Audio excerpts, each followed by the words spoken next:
Hello students, आज हम पढ़ेंगे अपनी 10th क्लास की poem fog written by Carl Sandberg.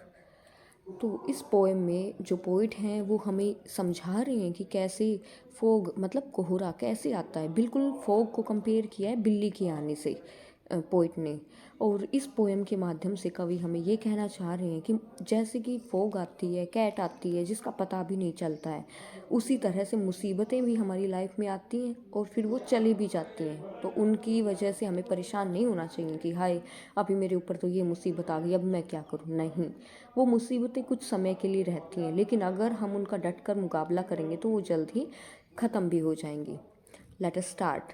The fog comes on little cat feet. इसका मतलब है कि जो कोहरा है वो आता है on little cat fit.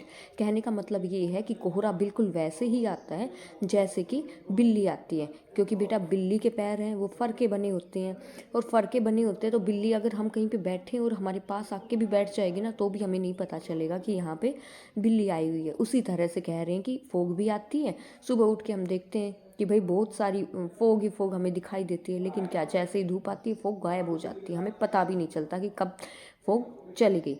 It sits looking over harbour and city. Harbour होता है जहाँ पे शिप्स जहाज होती है ना, जहाज़ें जहाँ पे खड़ी होती हैं उस जगह को बोलते हैं हार्बर, मीन्स बंदरगाह। ठीक है, तो ये कह रहे हैं it sits looking over harbour and city. जो फोग है वो क्या करती है, सिटी के ऊपर, हार्बर के ऊपर खड़े होकर देखती रहती है। मतलब देखती रहती है का मतलब वहाँ पे भी छाई रहती है। ओन साइलेंट होंचिस एंड देन मूव्स ऑन। बिल्कुल वैसे ही जैसे कि बिल्ली आती है ओन साइलेंट होंचिस, होंचिस मतलब घुटने के बल। बिल्ली आती है आके घुटने के बल बैठ जाती है एंड देन मूव्स ऑन, और फिर वहाँ से चली भी जाती है, लेकिन हमें पता भी नहीं चलता है कि कैसे बिल्ली आई और कैसे चली गई। In the same way poet हमें यही समझाने की कोशिश कर रहे हैं कि मुसीबतें हम पे आती हैं और फिर वो कुछ समय के बाद चली भी जाती हैं और हमें पता भी नहीं चलता है। तो हमें मुसीबतों को देख के घबराना नहीं बल्कि उनका डट के सामना करना चाहिए। Thanks for watching.